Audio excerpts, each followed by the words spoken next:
فلا تهنوا وتدعوا إلى السلم وأنتم الأعلون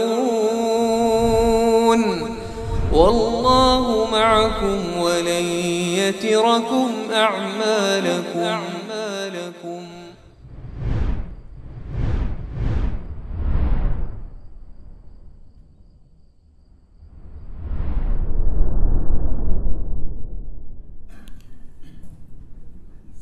Dan berkaitan dengan takdir Allah Azza wa Jalla terhadap gulirnya waktu dan hari-hari, maka kita kembalikan pemahaman kita, mindset kita bahwa semua ini merupakan takdir Allah Azza wa Jalla, imtihan, ikhtibar, ujian dan bala, liyabluwakum ayyukum ahsanu amala, untuk menguji kalian siapa di antara kalian yang lebih baik atau terbaik yang dari segi amalan. Dan juga persangkaan kita kepada Allah Azza wa Jalla terhadap atau tentang takdir ini. Allah Subhanahu wa taala berfirman dalam sebuah hadis qudsi, Ana inda dhanni abdi bi falyadhunna bi ma syaa. Aku sesuai dengan persangkaan hambaku terhadapku, maka silahkan dia mempunyai persangkaan, terserah dia mau seperti apa persangkaan dia terhadapku, yaitu terhadap Allah. Ya. Dan juga kalau misalnya seorang hamba ridha terhadap Allah, maka dia akan mendapatkan keridhaan Allah. Jika seorang hamba murka akan takdir Allah, maka dia akan mendapatkan kemurkaan. Faman radiya falahu ridha wa man sakhita falahu as-sakhat. Berangkat dari itu, jemaah sekalian rahimakumullah, tema kajian kali ini berkaitan dengan firman Allah Azza wa Jalla, wa asa an takrahu syai'a wa huwa khairul lakum wa asa an tuhibbu syai'a wa huwa syarrul lakum. Berkaitan dengan atau dijudulkan karahiyatul abdi wa mahabbatuh, bencinya atau tidak sukanya hamba dan cintanya hamba, sukanya hamba akan sesuatu. Ada dua ayat yang disebutkan oleh Ibnu Qayyim al-Jauziyah dalam kitab Fawaidul Fawaid atau Al-Fawaid. Ayat pertama di surat Al-Baqarah 216 dan ayat kedua di surat An-Nisa 19. Di surat Al-Baqarah kata Allah Azza wa Jalla, kutiba alaikumul qitalu wa huwa kurhul lakum wa asa an takrahu syai'a wa huwa khairul lakum wa asa an tuhibbu syai'a wa huwa syarrul lakum wallahu ya'lamu wa antum la ta'lamun. Ini ayat pertama. Ayat kedua di surat An-Nisa ayat 19, fa in karihtumuhu atau fa in karihtumuhunna fa asa an takrahu syai'a wa yaj'alallahu fihi khairan katsira. Kita kupas sedikit ayat pertama. Kutiba alaikumul qital, diperintahkan atas kalian al-qital, yaitu peperangan. Berarti peperangan termasuk bagian dari syariat Allah Azza wa Jalla. Dan ini tidak seperti yang dinyana oleh banyak dari orang-orang liberal dan pengekor hawa nafsu, yang mana mereka itu menganggap pokoknya tidak boleh ada perang. Perang itu tidak pernah boleh ada sama sekali di dunia ini. Ya. Sampai-sampai di pertandingan bola ditulis say no to war atau no invasion dan semisalnya. Tidak ada penjajahan, tidak boleh ada peperangan. Betul, tidak boleh ada peperangan tanpa hak. Tetapi kenapa ketika Rusia menggempur Ukraina dan juga Rusia berlawanan dengan USA dan NATO dan sekutu-sekutunya, dan ketika Rusia memproklamirkan diri untuk strike against Europe gitu, melawan hegemoni Europe dan kezaliman Europe dan Eropa maksudnya, dan bagaimana kemunafikan penguasa-penguasa Eropa. Tatibanya propaganda barat, mereka bilang say no to war. Say no to war. Katakan tidak pada peperangan. Tapi coba apa yang terjadi sekian belas tahun bahkan puluh tahun terhadap Palestina oleh Israel, oleh orang-orang Zionis, orang-orang Yahudi Zionis dan para sekutunya. Bagaimana USA kemudian menginvasion dan meluluh lantakkan beberapa negeri, baik di Irak dan negeri-negeri yang bisa didapatkan darinya pertambangan atau minyak. Lihat bagaimana kemunafikan mereka. Mereka bilang kemudian say no to war, nggak boleh ada perang. Tapi giliran against Muslim, melawan Muslim, nggak ada tuh, suara mereka hilang, nggak ada. Bahkan di Ramadan belakangan ini saudara-saudara kita yang semoga Allah Ta'ala rahmati dan perbaiki kondisi mereka di Palestina sedang disakiti oleh orang-orang Zionis. Mana kemudian suara mereka? Nggak ada. Di sebagian daerah China di beberapa waktu lampau nggak ada kalimat mereka. Lihat bagaimana hipokritnya mereka dan kemunafikannya mereka. Dan semua itu guliran takdir Allah Azza wa Jalla. Ya. Peperangan ada dalam Islam, ada jihad fi sabilillah. Ada. Namun pada konteks yang benar, yang masyru', yang disyariatkan, bukan jihad buat-buatan, tetapi memang ada syariatnya, ada babnya dalam fikih. Ya.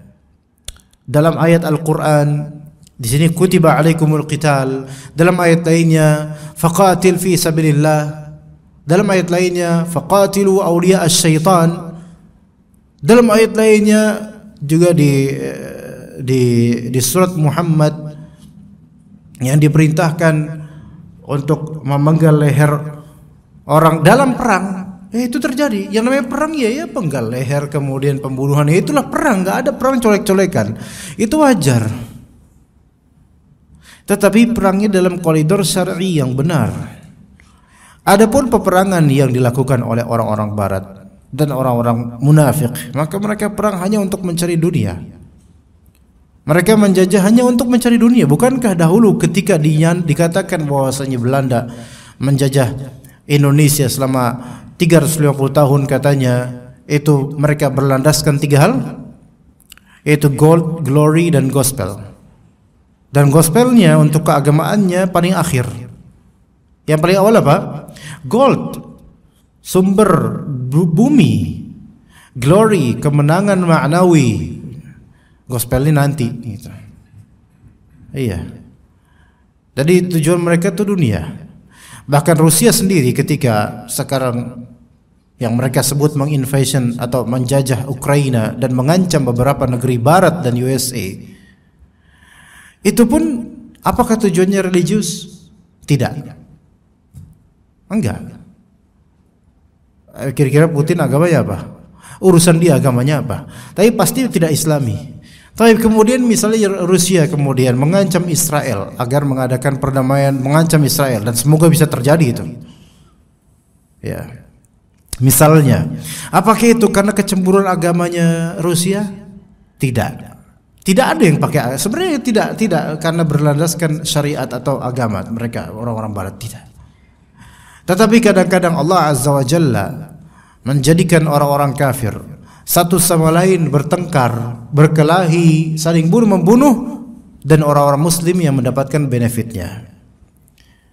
Biar mereka memfasilitasi pembunuhan mereka sendiri. Dan itu hikmahnya sangat besar. Hikmahnya sangat besar. Karena ada kalanya Allah jadikan orang-orang kafir itu memberikan wadah untuk seluruh manusia. Orang kafir memberikan wadah untuk seluruh manusia, yang mana kalau orang muslim yang dapat atau yang orang muslim yang menjadi fasilitator, maka orang muslim ini akan berdosa. Saya kasih contoh jemaah sekalian. YouTube. Apakah punya orang muslim?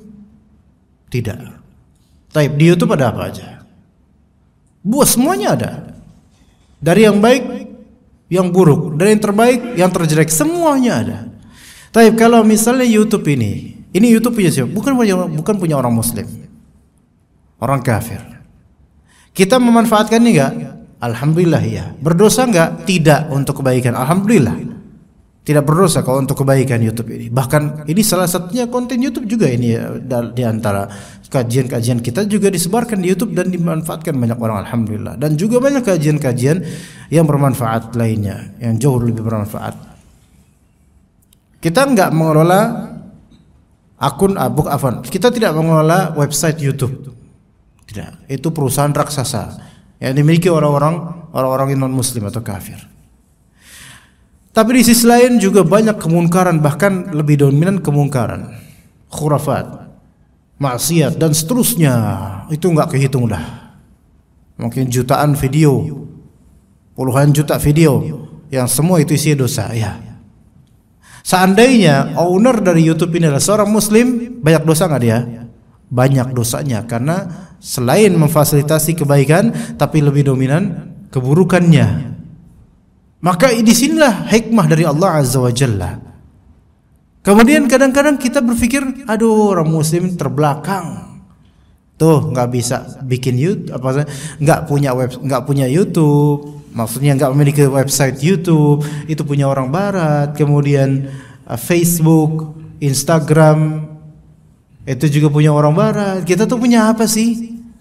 Semadaf. Ya. Punya apa sih kita? Kita kadang berpikir begitu. Seolah-olah kemajuan muslim itu wajib dengan adanya website atau produk teknologi. Enggak mesti. Kadang kita hanya ikut menumpang di wadah tersebut dengan bebas dari dosa. Sementara pembuat wadah tersebut dapat dosanya. Jadi pikirkan itu jemaah sekalian. Kita enggak harus pergi ke bulan kemudian menancapkan bendera Indonesia atau bendera Sunda Empire maksudnya ke bulan, enggak harus. Kita enggak harus setinggi itu. Tapi yang lebih tinggi dari itu apa? Kita harus mewujudkan cita-cita insyaallah menuju surga Allah yang jauh lebih tinggi daripada bulan. Enggak ada apa-apanya, secuil kecil bulan itu dibandingkan dengan surga arduhas samawat wal ard, yang mana surga itu, surga Allah Azza wa Jalla, luasnya itu seluas langit-langit dan bumi. Enggak ada apa-apanya, bumi itu kecil. Baik, kutiba alaikumul qital wa huwa kurhul lakum. Dan peperangan itu sesuatu yang kurhul lakum. Kurh yaitu hal yang dibenci oleh tabiat basyari, yang tabiat basyariyah yaitu tabiat insani. Enggak suka. Memang asli kita enggak suka dengan peperangan. Jangan sampai ada peperangan. Tapi kalau misalnya ada syariatnya, ya udah kita lakukan peperangan itu sesuai koridor syariat. Tapi aslinya tabiat kita enggak suka perang. Kita enggak suka gesekan dengan antar sesama jemaah, antara the haves dan the not haves, antara yang punya dengan yang tidak punya, antara yang punya moge dengan yang tidak punya, dan seterusnya. Kita enggak mau ada hal seperti itu. Enggak mau ada gesekan. Taib. Jadi qital itu sesuatu yang memang dibenci, sebenarnya tidak diinginkan. Para sahabat pun pada awalnya tidak menginginkan ada peperangan. Makanya ketika berdakwah itu tidak dimulai dengan perang, bukan, tapi dengan bayan, penjelasan. Dengan penjelasan. Kemudian kata Allah Azza wa Jalla, tetapi kata Allah Azza wa Jalla, kendati pun peperangan itu memang sesuatu yang dibenci oleh tabiat insan. Wa asa an takrahu syai'a wa huwa khairul lakum. Boleh jadi kalian membenci sesuatu padahal hal tersebut baik buat kalian. Di sini wa'asa boleh jadi an takrahu syai'a, kalian membenci sesuatu, wa huwa khairul lakum, dan ternyata sesuatu yang kalian benci itu adalah khair. Khair itu artinya kebaikan. Lakum buat kalian, lam di sini li, lakum buat kalian. Jadi kebaikan itu kembali juga buat kalian nanti. Walaupun pada asalnya enggak suka dengan hal tersebut, tapi ternyata itu baik buat kalian, dan kebaikan itu akan dikembalikan buat kalian, bukan buat Allah Azza wa Jalla. Allah Ta'ala tidak memerlukan amalan hamba. Kemudian wa'asa an tuhibbu syai'a wa huwa syarrul lakum. Sebaliknya, boleh jadi kalian mencintai atau menyukai sesuatu, ternyata itu syarr, keburukan, lakum, untuk kalian. Jadi keburukannya balik buat kalian karena kalian mencintai sesuatu tersebut. Kata Allah kemudian, wallahu ya'lamu wa antum la ta'lamun. Allah Ta'ala mengetahui sedangkan kalian tidak mengetahui. Di sini jemaah sekalian, Allah Ta'ala menyatakan bahwasanya pengetahuan manusia itu terbatas. Sesenior apapun manusia ini hidup, sepintar dan sealim apapun, terbatas. Dalam ayat lain manusia itu disifati zaluman jahula, yaitu suka berbuat zalim dan sangat bodoh, banyak kebodohannya. Berarti terbatas sekali ilmu kita, jemaah sekalian. Ini menunjukkan kadang-kadang juga di antara sampelnya kita ini membenci sesuatu, tapi karena itu kita membenci karena apa? Karena ilmu kita sedikit, karena pengetahuan kita sedikit, sehingga kita benci itu. Padahal kalau kita melihat ke ma'alat al-umur, yaitu ke perkara jangka panjang, ini sesuatu ini sangat baik buat saya nanti. Dan sebaliknya kita sangat mencintai sesuatu, tapi kalau kemudian kita berpikir ke jangka panjang, sesuatu yang kita cintai ini buruk buat masa depan saya. Ya, bahkan dalam ranah keluarga pun, ya, orang tua lebih dewasa daripada anak tentunya. Dan anak memilih sekolah di sini, ya, atau jurusan ini. Tapi orang tua itu ngerti karakter anaknya, ya, dan punya pengalaman hidup yang jauh lebih banyak daripada anaknya. Maka orang tuanya mengarahkan, nah, kamu jangan sekolah di situ, sekolah di sini, insya Allah di sini jadi soleh kamu. Apaan sih Pak? Dikit-dikit soleh. Ya, itu baik buat masa depan kamu gitu. Ya, kadang-kadang lulus SD, orang tuanya, ada beberapa orang tua anaknya mau lulus SD, orang tuanya menyerahkan keputusan pada anaknya. Ini salah jemaah. Orang tuanya lah yang menancapkan ini anak mau kemana. Karena masih SD kita tahu apa gitu. Nah, kamu mau kemana, silahkan pilih sekolah kamu. Wah, saya pengen sekolah di ini. Kenapa? Karena kalau tawuran menang terus. Ya ini anak, ya kayak mana? Orang tua, oh gitu ya udah nggak apa-apa, nanti kamu jadi jagoan hebat, nanti jadi hero, jadi pahlawan kamu. Nggak bisa kayak gitu. Maka diarahkan, nah, jangan ke STM ini, udah pesantren aja. Ya pesantren penjara suci, kata anak-anak. Ah nggak mau, ntar jadi ustadz itu lagi berkasus. Nah giliran yang ustadz yang berkasus yang dilihat, nggak yang sukses. Nah diarahkan oleh orang tua, nah jangan ke sini, udah bapak ke pesantren aja, yuk ke pesantren yuk. Marah ngomel, ada biarin. Dulu saya ketika dipaksa ke pesantren Pak,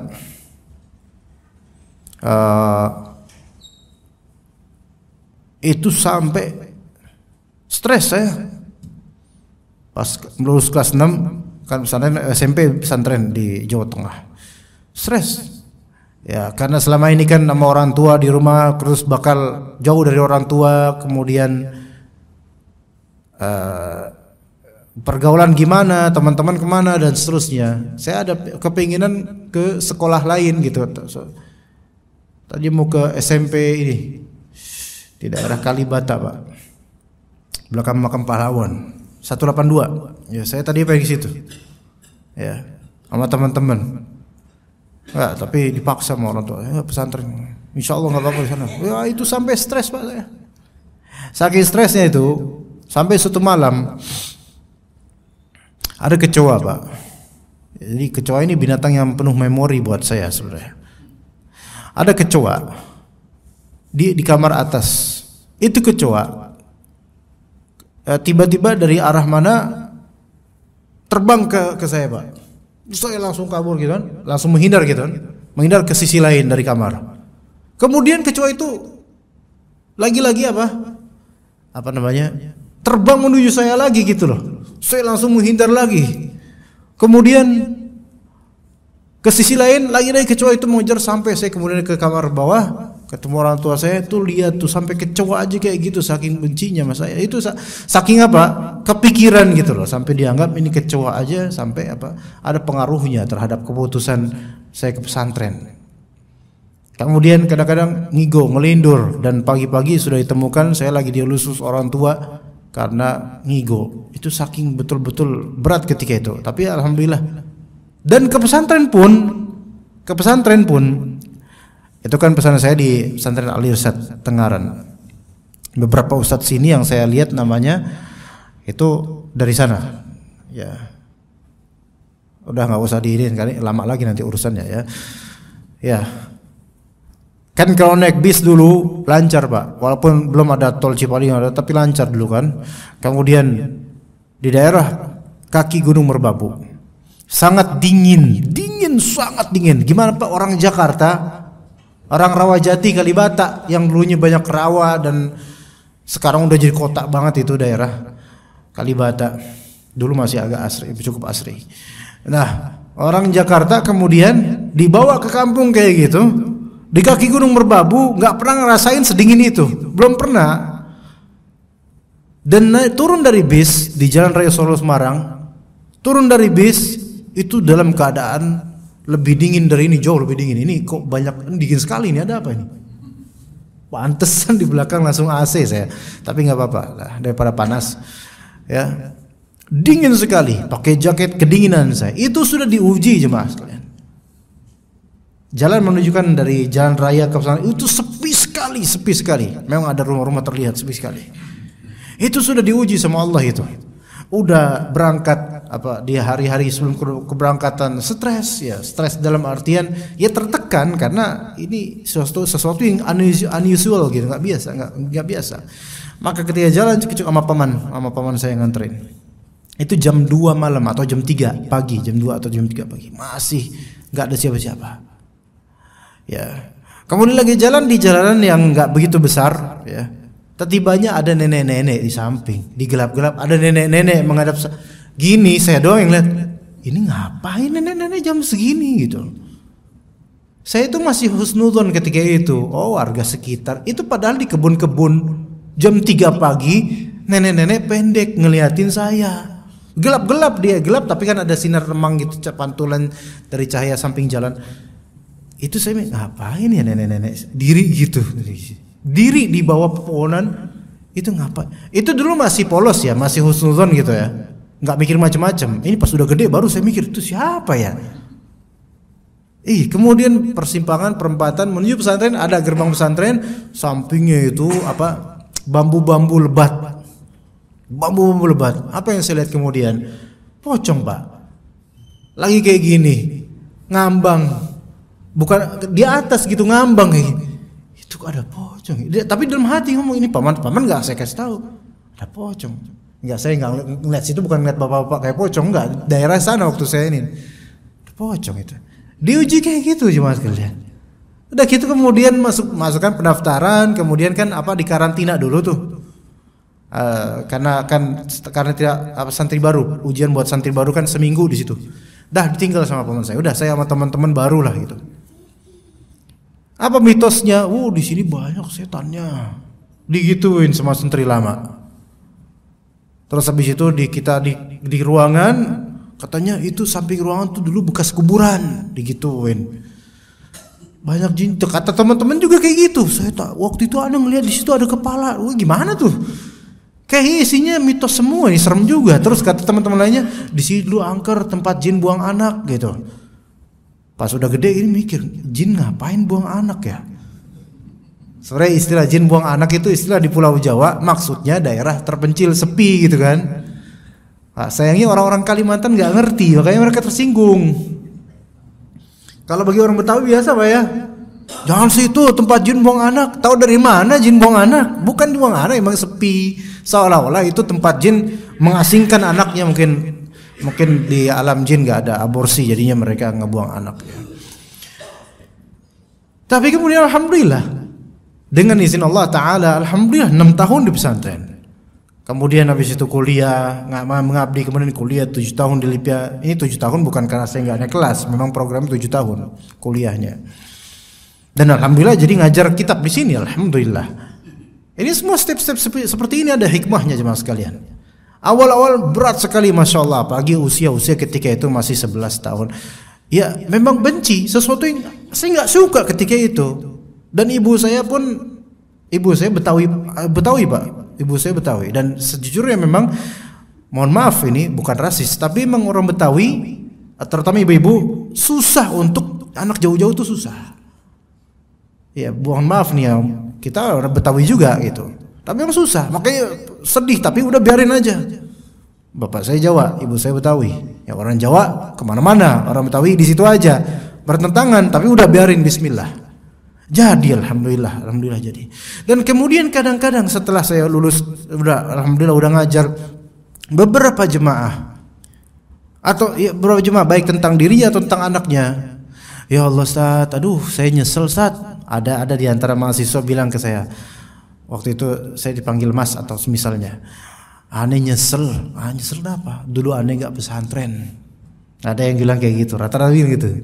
Terus kemudian beberapa ibu-ibu juga bilang, aduh nyesel kok anak saya kok nggak pesantren. Dulu pengen masukin pesantren, cuman nggak tega. Ya udah kalau nggak tega mah nggak usah dimasukin pesantren, susah, harus tega. Iya harus tega, biarin didik sana di pesantren. Bismillah. Kadang-kadang memang antakrahu syai'a wa huwa khairul lakum. Memang kayaknya pahit ini takdir, tapi itu kebaikan buat kalian. Ini dalam masalah jihad dan masalah-masalah lainnya. Pahit memang. Kadang-kadang takdir itu pahit. Tapi ternyata setelah takdir pahit tersebut berlalu, kita dapatkan ternyata ya udah berlalu kan. Dan ternyata hikmahnya itu besar. Coba dipikir-pikir jemaah sekalian, musibah apa yang pernah menimpa diri kita masing-masing. Sekarang udah lewat ya? Lewat. Dan kalau kita pikir-pikir, oh ternyata bagus juga ketika itu terkena musibah, ada faedahnya. Begini, ada aja, semuanya ada. Semua itu ada. Wa asa an tuhibbu syai'a wa huwa syarrul lakum, dan boleh jadi kalian mencintai sesuatu, tapi ternyata itu buruk buat kalian. Sufyan Ats-Tsauri rahimahullah, salah satu ulama tabi'in, pernah mengatakan bahwasanya boleh jadi seorang muslim, dia kesulitan, keadaan sulitnya dia itu lebih baik daripada keadaan lapangnya dia. Kenapa? Ketika dia sulit, dia nggak bisa ngapa-ngapain, sehingga dia mintanya sama Allah aja. Tapi ketika dia lapang, dia lupa daratan dan berbuat sekehendak hatinya. Jadi kadang-kadang kita itu kalau keadaan sudah enak, maka itu harus waspada. Keadaan sudah enak ya, semua bisa enak dan gampang lah. Itu malah justru waspada, hati-hati, jangan terperdaya. Apa kata Allah Ta'ala di surat An-Nasr? Idza jaa nasrullahi wal fath wa ra'aitan nasa yadkhuluna fi dinillahi afwaja fasabbih bihamdi rabbika wastaghfir innahu kana tawwaba. Idza jaa nasrullahi wal fath, jika telah datang kemenangan, pertolongan dari Allah dan juga Fathu Makkah, itu tuh kemenangan besar kaum muslimin, kemenangan terbesar kaum muslimin. Kenapa? Karena pertama, Fathu Makkah itu berarti apa? Makkah itu yang tadinya dikuasai orang-orang musyrikun, sekarang sudah menjadi negeri Islam, dikuasai orang muslimun, penduduknya muslim. Ya, itu Fathu Makkah. Itu nikmat yang besar. Kemudian nikmat yang kedua, idza jaa nasrullahi wal fath wa ra'aitan nasa yadkhuluna fi dinillahi afwaja. Engkau melihat orang berbondong-bondong masuk Islam. Nikmat besar itu jemaah sekalian. Ibaratnya Indonesia tetibanya pemerintahannya syariat, pakai sistem syar'i, kemudian orang-orang pada kembali ke sunnah dan orang-orang kafir berbondong-bondong masuk Islam. Itu nikmat, masya Allah. Tapi apa kata Allah? Fasabbih bihamdi rabbika wastaghfir. Bertasbihlah kalian, bertasbihlah engkau wahai Muhammad, seraya memuji Allah dan istighfar, minta ampun sama Allah. Disuruh tetap minta ampun, tetap waspada. Innahu kana tawwaba. Sesungguhnya Allah Ta'ala Maha penerima taubat. Ibnu Abbas radhiyallahu anhuma, ketika turun ayat ini, beliau punya tafsiran tersendiri yang ternyata itu benar. Apa tafsirannya? Ini menunjukkan sebentar lagi Rasulullah SAW wafat. Masya Allah. Lagi nikmat-nikmatnya, kemudian ada tafsiran seperti itu, maka gencar kemudian para sahabat. Ternyata di balik hal yang kita cintai di dunia ini, bisa jadi ada sesuatu yang harus kita antisipasi. Itu dia jemaah sekalian. Ya, keadaan lapangnya kita sekarang jemaah. Dari segi ekonomi mapan, keluarga alhamdulillah Emang wajib bersyukur, tapi hati-hati, waspada. The worst is yet to come. Gitu.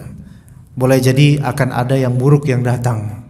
Hati-hati. Jadi jangan lengah. Dan betapa banyaknya orang yang lengah dengan kemapanan. Dan ketika ditimpa musibah, dia langsung down dan tidak kuat. Banyak orang bunuh diri yang tadinya penghidupnya, banyak. Saya didatang qadarullah, Allah Ta'ala mentakdirkan saya untuk melihat data, tapi ini sekitar tahun 2017 atau 2000 sekian, lupa saya. Data suicide, bunuh diri berdasarkan rating agama. Ternyata Muslim itu sangat dikit sekali. Ininya apa di tablenya itu apa namanya? Seperti table, presentasinya itu, ya. Biasa pakai PowerPoint ya, seperti itu. Terus yang paling tinggi dari agama apa, Pak? Ateis. Walaupun ateis bukan agama ya, tapi dia malah agnostik ya. Anti agama, tak beragama, tapi itu agama, tak beragama adalah agama, karena itu kepercayaannya gitu loh. Kepercayaannya adalah tidak percaya pada adanya Tuhan. Yang paling tinggi ratingnya apa? Ateis. Ya, enggak, karena apa? Karena mereka enggak punya pegangan. Makanya boleh dikatakan kalau pakai persentase, kalangan ateis itu yang lebih potensial untuk bunuh diri karena tidak percaya takdir. Karena memang bunuh diri itu adalah suatu trik yang menunjukkan tidak berimannya kepada takdir Allah atau kurang imannya terhadap takdir Allah. Semua orang yang bunuh diri seperti itu, kurang beriman terhadap takdir Allah dan kurang mengamalkan ini. Rata-rata orang bunuh diri kenapa? Karena ini takdir buruk, nggak saya suka, nggak bisa, saya nggak kuat. Seolah-olah Allah Ta'ala itu tidak qawi. Allah Ta'ala qawiyyun matin, maha kuat. Ya, dia nggak percaya itu. Akhirnya bunuh diri. Na'udzubillah min dzalik. Ya, wa asan tuhibbu syai'an wa huwa syarrun lakum wallahu ya'lamu wa antum la ta'lamun. Kemudian ayat kedua, kata Allah Subhanahu wa taala, "Fa in karihtumuhunna." Ini konteksnya beda. Kalau ayat pertama konteksnya jihad. Yang kedua ayat An-Nisa 19 konteksnya adalah tentang pasangan, istri ya. Fa in karihtumuhunna fa 'asa an takrahu syai'a wa yaj'alallahu fihi khairan katsira. Jika kalian membenci mereka di sini istri-istri kalian. Ya, boleh jadi ada suami itu udah 4 sama istrinya. Ya, 4 di sini sebel. Tapi sebel di sini bisa sebel karena makna, bisa sebel karena fisik. Udah tua sama udah nggak kayak dulu lagi kamu mah. Ya udah beda gitu kata suaminya. Sama suami juga gitu ya. Tapi namanya laki-laki kan selalu kehausan ya. Nah, nggak suka dia sama istrinya. Atau nggak suka sama sebagian akhlak istrinya, bukan akhlak sebagian istrinya, karena satu doang punyanya, ya. Sebagian akhlak istrinya, bukan akhlak sebagian istrinya, sebagian akhlak istrinya. Kamu itu kalau gini-gini, ya ada aja yang nggak disuka, padahal istri juga ada yang nggak disuka dari suaminya, sama-sama lah. Maka karena kalimat talak itu dipegang oleh suami, tongkatnya ada di suami. Di pria, kalau di wanita itu ada namanya khulu', gugat cerai, tapi itu dengan persyaratan.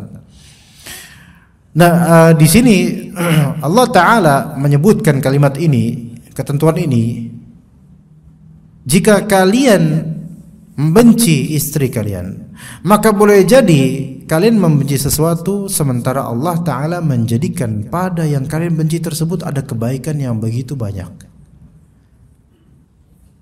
Ini harus kita camkan masing-masing terhadap pasangan kita, ya, jemaah laki-laki ya, para bapak sekalian yang sudah menikah alhamdulillah, bahkan sudah bercucu. Ya, jika kalian jika kalian membenci mereka, membenci istri, ya, ada hal yang dibenci tentang istri, dari karakternya.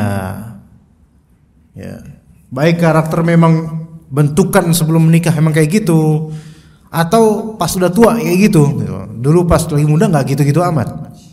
Tapi kalau pas sudah tua kayak gini, kamu kok Dulu waktu masih muda ingatan kamu bagus, sekarang kok pikun sih? Kata istrinya, ya sama aja, sama-sama lah gitu kan. Tapi nggak terima suaminya, oh ya kamu ini, wah disebut kekurangannya. Maka apa solusi dalam Islam? Enggak, solusinya bukan cerai. Cerai itu ya kalau udah nggak kuat, nggak tahan, atau memang pelanggaran syar'i yang begitu berat, atau tidak bisa melanggengkan pernikahan. Tapi kalau hal-hal yang bisa dilanggengkan, bismillah. Maka kata Allah pikirkan bahwa fa'asa an takrahu syai'a, boleh jadi engkau membenci sesuatu darinya, tapi sebenarnya itu adalah lumbung kebaikan yang Allah berikan untukmu. Kadang-kadang kekurangan istri di beberapa hal itu justru adalah berkah buat suami. Ibnu Qudamah rahimahullah, seorang ulama Hanbali yang populer dan ulama besar di kalangan Hanbali, sampai sekarang kitab-kitab ini dipelajari oleh ratusan ribu dari para penuntut ilmu kaum muslimin. Baik di bidang akidah, di bidang usul fiqih, di bidang fikih terutama.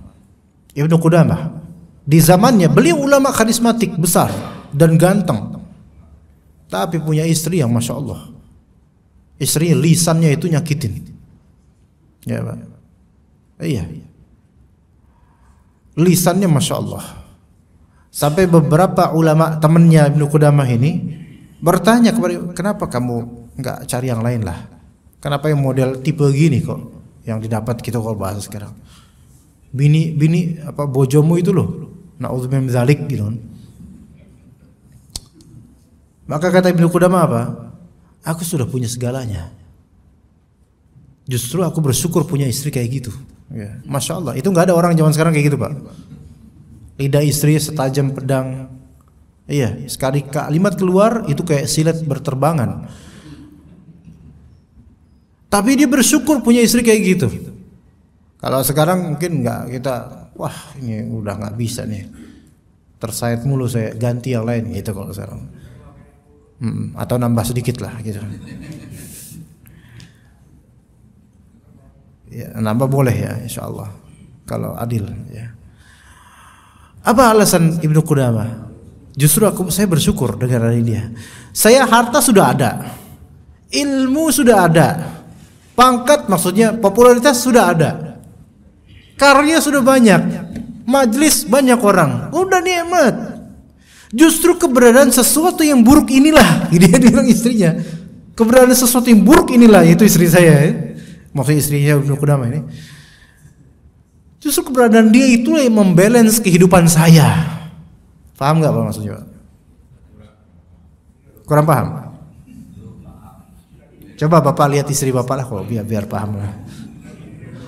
Hidup itu Pak, kalau enak hidup di dunia itu, kalau semuanya enak, malah nggak enak.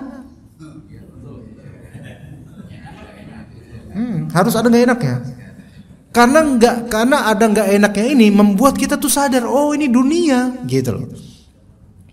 Dan membuat kita itu kembali ke Allah gitu loh. Bisa nih misalnya Pak, misal saja ini nggak terjadi pada saya, tapi saya contohkan saja supaya Bapak senang. Saya isi kajian, alhamdulillah Bapak dengerin terus bisa paham, alhamdulillah ilmu yang bermanfaat insyaallah untuk kehidupan kita. Ini kan nikmat banget Pak buat saya. Dari rumah kemari walaupun dingin saya kuat, alhamdulillah dengan izin Allah. Pulang nanti juga insyaallah mudah-mudahan selamat. Sampai rumah kan enak Pak. Sampai rumah kamu udah enak kayak gitu. Misal saja, jangan istri saya deh, tetangga saya, karena boleh jadi istri saya dengerin secara online. Tapi istri saya itu perempuan terbaik setelah ibu saya insyaallah. Nah, tetangga saya misalnya, ya nyelekit ngomongnya. Apa terang saya bilang, abis nyari duit Ustaz, kan kayak enak kan ngomongnya. Gimana menurut antum gimana? Ana capek-capek subuh kemari buat ngajar, dibilang nyari duit, nyari dunia Ustaz, habis nyari duit. Iya. Habis nyari duit Ustaz. Istri lagi jaga lilin Ustaz. Gimana kira-kira gimana ngomong kayak itu? Punya tetangga setajam silet kira-kira. Ya. Kan sakit hati. Tapi di situ saya ingat, oh. Ya beginilah dunia. Kenikmatan yang Allah berikan selalu ada saja sisi yang membuat kita itu tersakiti. Ada yang kita korbankan, baik dari perasaan atau materi. Ternyata keburukan di dunia ini membuat hidup ini balance Pak. Dari dulu, dari zaman iblis. Sekarang masih ada iblisnya. Dari zaman dulu, dari zaman iblis memang, ya, sampai zaman iblis masih hidup juga nih. Coba sekarang kalau kita bertanya-tanya, kenapa sih Nabi Adam diturunin gitu loh? Coba kalau Nabi Adam nggak diturunin, kita kan di surga semua kan? Kata siapa? Nggak juga, Pak. Ya, belum tentu loh, Pak. Belum tentu. Ya, Nabi Adam alaihissalam udah kayak gitu, tetap ada eneminya, ada musuhnya, yaitu iblis. Dia hasut kemudian. Kan kalau kita kadang mikir, coba iblis nggak ada iblis deh. Udah Nabi Adam alaihissalam dan istrinya udah di situ. Iya. Udah. Ya nggak ada kehidupan dunia. Kita nggak ada. Karena kita emang ditempatin di sini dulu untuk menuju ke surga nanti insya Allah kalau beriman dan beramal soleh. Maka adalah keburukan kemudian, yaitu iblis. Balance jadinya. Dihasutlah kemudian, akhirnya kemudian berdosa, taubat. Namun Allah Subhanahu Wa Taala dengan bijaknya menurunkan Nabi Adam alaihissalam ke bumi. Beranak pinaklah sampai kita semua jadi seperti ini. Semua ini baik-baikan untuk keburukan, balance jadinya. Kalau misalnya semua baik, itu surga namanya, Pak. Bukan dunia, surga. Ya. Nah, ini yang penting sekali untuk diperhatikan, bahwa saya kalau ada keburukan, seperti ada Ibnu Qudam punya istri seperti ini. Segala enaknya hidup beliau, dengan ilmu hidupnya enak memang. Namun nanti ada aja di bagian dunia kita itu yang enggak srek gitu, itu mesti ada. Justru keburukan di dunia tersebut membuat kita ingat bahwa ini dunia dan membuat kita itu dekat sama Allah Azza wa Jalla. Maka jemaah sekalian, kalau hidup kita udah mapan, apa-apa udah enak, tapi kemudian ada aja something wrong gitu loh, ada aja yang nyakitin, maka ya alhamdulillah, berarti Allah masih mau mengingatkan kita. Alhamdulillah. Iya. Ya, hidup bapak-bapak enak semua ya insya Allah ya. Enak semua insya Allah, enak semua. Bahkan dengan Islam aja ini udah enak sekali gitu loh. Tapi kadang-kadang ada kabar menyakitkan diri kita. Ramadan ini enak, Pak. Enak. Bayangkan, coba katakan, Pak, Ramadan sekarang lebih enak gak daripada Ramadan tahun lalu? Bilang. Ya, kerasa kan? Kerasa, alhamdulillah. Tapi ada nggak di rumah yang nggak bikin gak enak? Nggak ada. Saya tanya anak bapak sekarang lagi pada tidur nggak, Pak? Ayo. Nah, nggak enak kan? Ada aja yang nggak enak. Pulang-pulang masih pada molor, bapaknya habis nuntut ilmu, anaknya malah tiduran. Kadang-kadang hampir kesel juga sih. Ya, iya bangunin Pak, apa bukan bangunin ya, maksudnya kalau memang dia habis dari qiyamul lail alhamdulillah ya. Tapi kayaknya enggak deh ya, kayaknya nasehatin, ada aja. Coba anaknya bapak-bapak, anak kita ada berapa, Pak? Mungkin banyak ya, ada bapak punya cucu ya. Alhamdulillah. Dari anak yang 5 misalnya baik semua, pasti ada yang kena musibah, pasti ada aja Tapi kadang-kadang kena musibah dulu itu anak, malah justru kelak dia yang paling soleh atau solehah. Justru bisa kayak gitu. Boleh jadi, kita nggak tahu. Makanya wa'asa an takrahu syai'a fa'asa an takrahu syai'a wa yaj'alallahu fihi khairan katsira. Boleh jadi kalian membenci sesuatu, tetapi justru Allah jadikan itu ada banyak kebaikan dari sesuatu itu. Maka jangan suudzon sama Allah terhadap apa yang tampak di kita itu burukan, tapi husnuzon sama Allah, di balik ini pasti ada hikmahnya. Seperti itu jemaah sekalian. Sepertinya apa sudah masuk waktu syuruk ini ya, insyaallah ya.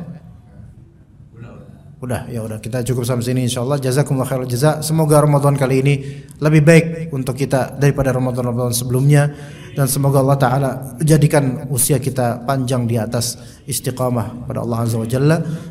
Sallallahu ala nabi Muhammad wa ala alihi wa sahbihi ajma'in. Subhanakallahumma wa bihamdika asyhadu an la ilaha illa anta astaghfiruka wa atubu ilaik. Wassalamu alaikum warahmatullahi wabarakatuh.